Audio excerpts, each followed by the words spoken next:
No no. बहू खाना ले आ बहू। ये लो मम्मी जी। ये क्या लेकर आई है? ये क्या बासी बासी खाना लेके आई है? बासी खाना खाऊंगी तो मेरा पेट खराब हो जाएगा। चल ले जा इसे। अरे मम्मी जी बासी थोड़ी ना है, अभी तो बनाया था मैंने आधा घंटे पहले। मुझे नहीं खाना, ले जा। ठीक है अम्मा जी, मत खाओ। ये क्या मम्मी जी, आप फ्रेंच फ्राइज खा रही हैं? अरे माँ जी, ये तो ना जाने कब का बना होगा, ये तो बासी होगा ना। ये तो पता नहीं तुम्हारा पेट खराब हो जाए तो। लाओ दो, मुझे दो। ये सब आप मत खाना, ये आपको बीमार कर देगा। बासी होता है ना। No no. क्या बात है राखी, ये तो वही ड्रेस है ना जो हमने देखा था। वाह, तूने बना भी लिया। अरे हम हैं, हम तो सब कुछ बना ही लेते हैं। अरे वाह, कलाकार है मेरी सहेली तो। अच्छा चल तू बता, शादी में पहनने के लिए तू क्या लेकर आई है? अरे मैंने भी एक सूट लिया है, बहुत सुंदर है, तुझे दिखाऊंगी मैं। अरे ओ, ख्याली पुलाव की दुकान। चल तेरे सूट पे तुरपाई हो चुकी हो तो चल मेरे साथ किचन में काम करवा ले। दिख रहा है कि लड़के की माँ अकेले कामों में लगी हुई है, ये नहीं हो रहा कि आके माँ की थोड़ी सी मदद करवा दूं। क्यों सोनल बेटा, इसको कुछ समझाती क्यों नहीं है?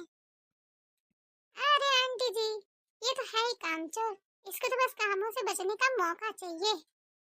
अरे सोनल, तू तो मेरी दोस्त है ना, तब क्यों माँ का साथ दे रही है? राखी की बात सुनकर उसकी सहेली और माँ दोनों मुस्कुराने लगती हैं।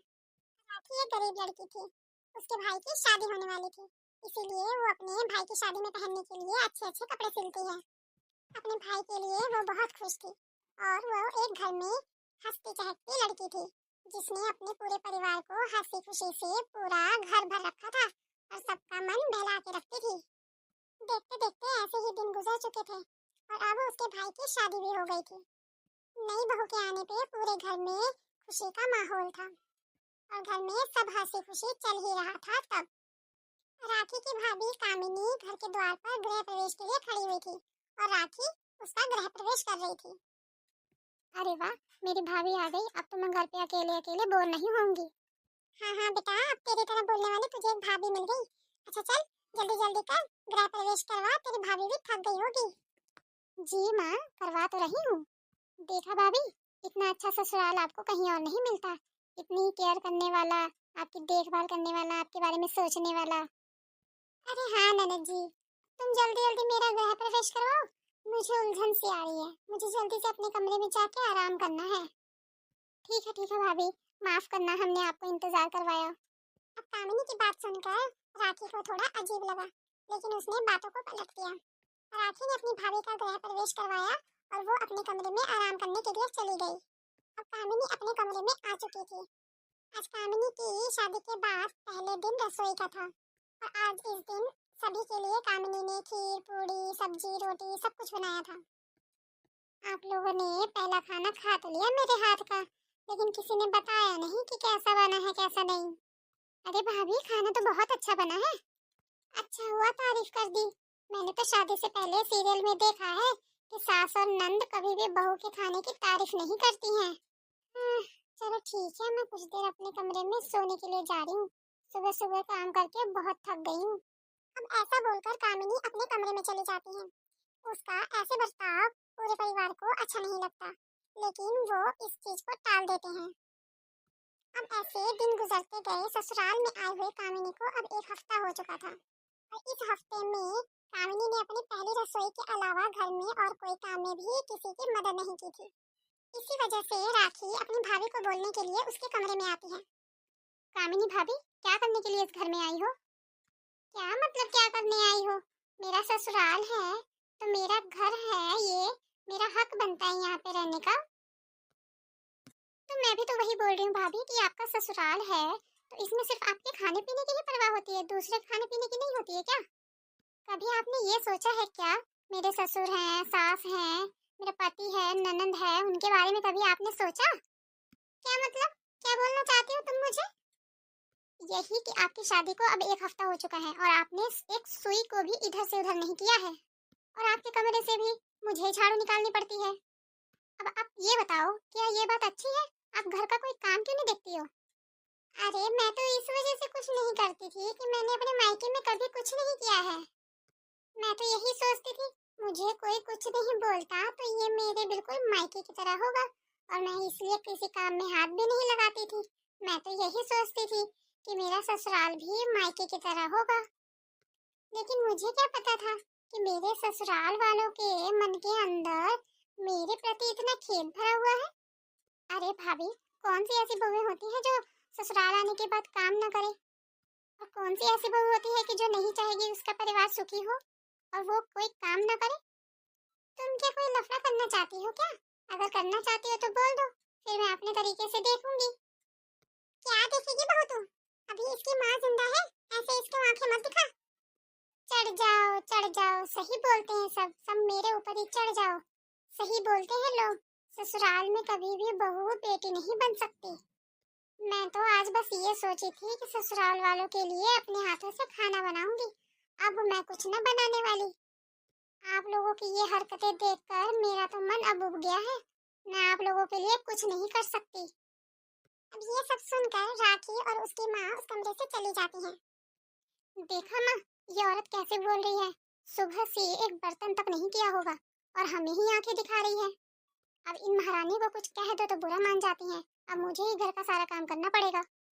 पहले तो मैं सोचती थी कि भाभी आएंगी घर में तो मेरा हाथ बटाएंगी कामों में, मेरा मन लगा रहेगा। लेकिन अब इस घर में तो एक और इंसान मेरे ऊपर बोझ बन गया है। अब ये सब सोच सोच के राखी को बहुत गुस्सा आ रहा था। कामिनी अब सारा दिन घर में बैठी रहती थी और राखी को घर का पूरा काम करना पड़ता था। अब ऐसे सिलसिला चलते हुए 2-3 महीने बीत चुके थे और अब कामिनी गर्भवती हो चुकी थी, और गर्भावस्था में कामिनी और भी कामचोर हो चुकी थी और वो किसी भी काम को हाथ नहीं लगाती थी।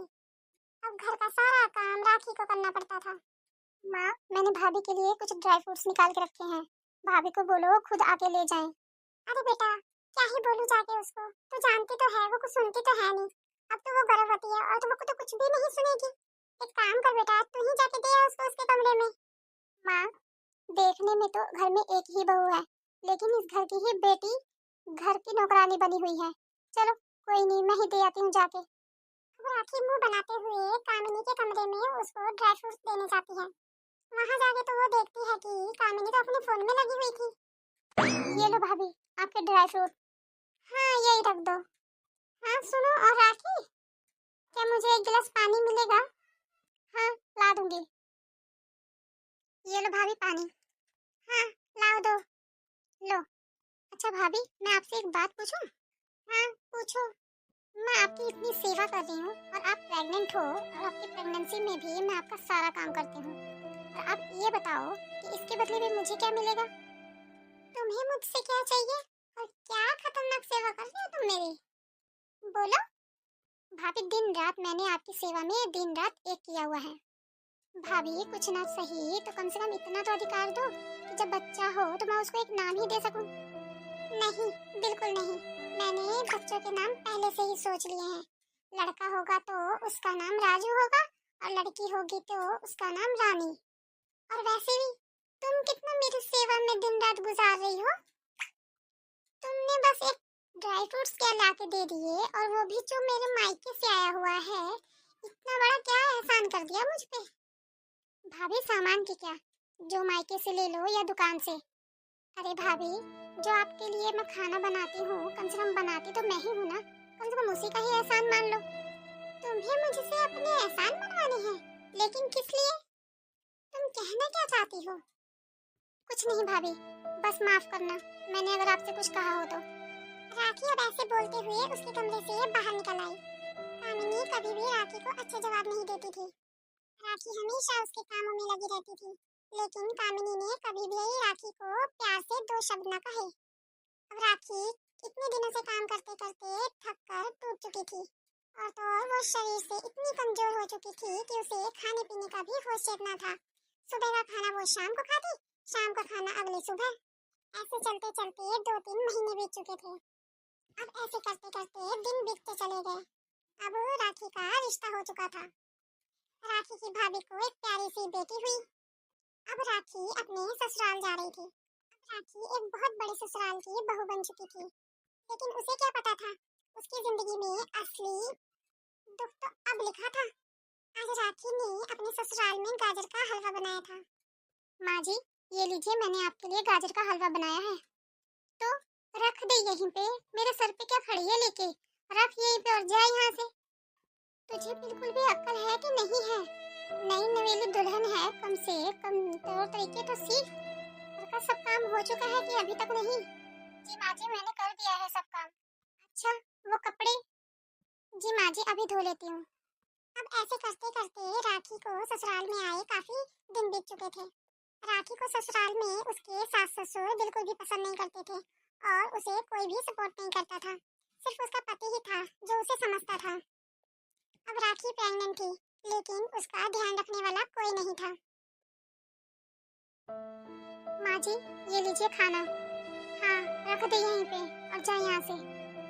राखी अपने ससुराल में बहुत दुखी हो चुकी थी। कहाँ मैंने सोचा था ससुराल में मुझे एक अच्छा परिवार मिलेगा। यहाँ तो मेरे मायके से भी बुरा हाल है। इस दुनिया में बहुत लोग अच्छे होते हैं, लेकिन पता नहीं क्यों गैर ही क्यों अच्छे होते हैं, अपने क्यों नहीं अच्छे होते। मेरे परिवार में तो मेरी किसी को परवाह ही नहीं है। चाहे मैं जीऊं चाहे मरूं, मेरी प्रेगनेंसी में भी मुझसे सब कितना काम करवाते हैं। कोई भी मुझे पूछने तक नहीं आता कि तुमने खाना खाया या नहीं। राखी ऐसे ही हमेशा अपने आप से बातें करती रहती थी। वो हमेशा अपनी किस्मत को ऐसे ही कोसती रहती थी। लेकिन ये तो सही बात है, ना उस लड़की ने कभी मायके में सुख किया, ना ससुराल आकर कभी सुख मिला। अब दिन ऐसे तेजी से भागने लगा कि अब राखी की जिंदगी संवरने वाली थी। राखी की गोद में एक नन्ही परी ने जन्म लिया। टेंशन और लोड में दिन गुजारने की वजह से राखी की बेटी बहुत कमजोर पैदा हुई। वो बिल्कुल भी स्वस्थ नहीं थी और तो और उसकी वजह से कोई भी खुश नहीं था। सुनिए जी, माँ जी और देवर जी कोई क्यों नहीं आया? वो राखी, तुम तो जानती ही हो, माँ जी अब लड़की हुई है ना, तो माँ जी तो वैसे ही खुश नहीं होंगी। अब हमारी बेटी है, हमें तो देखना ही है। मैं अपनी जान सी गुड़िया का बहुत ध्यान रखना चाहता हूँ। अब दिन तेजी से गुजरने लगे थे। ऐसे देखते देखते राखी की बेटी थोड़ी बड़ी हो चुकी थी, लेकिन अभी भी घर में उसे कोई पसंद नहीं करता था। समय बीतने के साथ साथ अब राखी की देवरानी आ चुकी थी। राखी की सास ने अपनी दूसरे बेटे की शादी पूरे बड़े घर में करवाई, जिसमें बहू भी मॉडर्न घर की आई। अरे भाभी, आप यहाँ पे बैठी हुई हो? मैं आपको पूरे घर में देख ली। हाँ नीलम, कोई काम था क्या? नहीं भाभी, मैं तो बस आपसे ये कहने आई थी कि मैंने पूरे घर का काम कर दिया है। मैंने खाना भी बना दिया है। आप चल के खा लेते तो अच्छा होता ना। हमारी इस प्यारी सी बिटिया को भी खाना खिला देते। राखी की देवरानी बहुत अच्छी थी। पूरे परिवार में राखी को समझने वाला कोई नहीं था, लेकिन जब से उसकी देवरानी आई थी उसका हर काम में मदद करती थी। हमेशा राखी का ध्यान रखती थी, मानो जैसे वो जेठानी देवरानी नहीं, दोनों सगी बहनें हो। और ऐसे ही दिन गुजरते चले गए। राखी दोबारा माँ बनने वाली थी। अरे भाभी, आप यहाँ क्या कर रही हो? कुछ नहीं नीलम, बस थोड़ा खाना बना रही थी। क्या हुआ, कोई काम था क्या? नहीं भाभी, कोई काम नहीं था। और मेरे रहते हुए आप किचन में क्यों आई? मैंने कितनी बार बोला है ना कि आप प्रेग्नेंट हो और इस हालत में आप घर का कोई भी काम नहीं करेंगी। अरे नीलम, जब से तुम आई हो मुझे कुछ करने ही नहीं देती हो। हाँ भाभी, और मेरे रहते हुए आपको कुछ करने की जरूरत भी नहीं है। अरे छोटी बहू, क्यों तू इस गरीब घर की लड़की को सर पे चढ़ा रही है? तुम्हें कितनी बार बोला है मैंने, जब तक ये घर में है तब तक तुम घर का कोई काम भी नहीं करोगी। अरे माँ जी, लेकिन भाभी प्रेग्नेंट है ना, वो इस हालत में कैसे काम कर सकती हैं? हाँ तो वो कौन सा पहली बार प्रेग्नेंट हुई है? एक और बेटी है ना उसकी।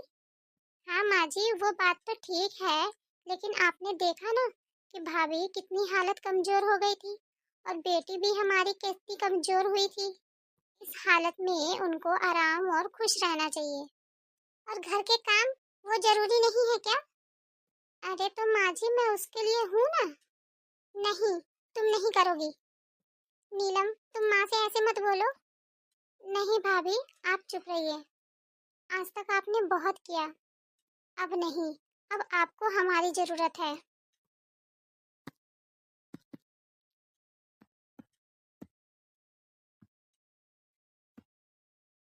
अगर इस हालत में भी हम आपका ध्यान नहीं रखेंगे तो ये पहले बच्चे की तरह ये भी कमजोर होगा। और माँ जी, आप भी तो एक औरत हैं। कम से कम एक औरत होने के नाते एक औरत का दर्द तो समझिए। भाभी आपसे कुछ बोलती नहीं, इसका मतलब ये नहीं कि आप उनको कुछ भी बोलेंगी। माँ जी, आप खुद सोच के देखिए, अगर इसकी जगह पे आपकी बेटी होती तो क्या आप भी उसके साथ ऐसे ही व्यवहार करती?